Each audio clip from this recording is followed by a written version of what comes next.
遇到交通意外冇人受傷，咁雙方都同意個和解協議嘅話咧，咁當然可以收完錢之後寫一份和解協議書。而呢份和解協議書嘅重點係要寫啲咩咧？當然啦，要有雙方資料啦，有幾時發生，喺邊度發生，同埋最後一句就要寫明呢個係最後嘅和解協議，雙方不能再作任何追究。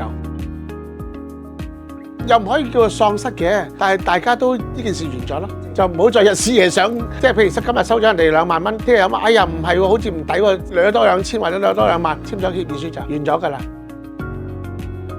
所以首先睇下冇人受傷先嚇，如果係受傷，你根本就和解唔到啦。另外，如果你係收錢嗰方面嘅話咧，你計清楚啦，有冇其他嘅內在損失咯。嗱，好多時有時撞車咧，可能覺得佢花咗，咁你就影嗰個花咗嘅地方，問車房整幾多錢啊？車房可能答你罰一幅2500蚊啦，或者3000蚊啦。咁你又報俾對方賠3000都完咗。原來你冇睇到另外一邊褪咗位喎，咁可能成個泵把要換喎，嗰度可能幾萬蚊㗎喎。咁所以撞咗車嘅時候影相咧，唔好淨係影大特寫受傷個位，係影實成架車，影埋對方成架車，仲有去翻現場褪後啲，褪前啲，影埋個環境，環境就代表可以容易幫你分析係邊個責任，而成架車影晒咧就唔會之後睇漏咗邊啲位置，原來褪咗位都唔知。撞呢度唔代表一定呢度花咁簡單噶嘛，可能呢度褪咗嘢出去啦，或者呢度褪咗嘢出去啦，係嘛？對方都會噶嘛。如果對頭來係你嘅責任嘅話，係你賠俾人噶嘛。但係你淨係影咗呢個位嘅話，咁呢位人哋第時話俾你，我呢度褪咗出去啊，問你賠，你都冇證據證明唔係啦。嗱，如果遇到交通意外，往往大家都以為自己啱，責任喺邊度咧？你可以揾我傾，即時同你傾一傾。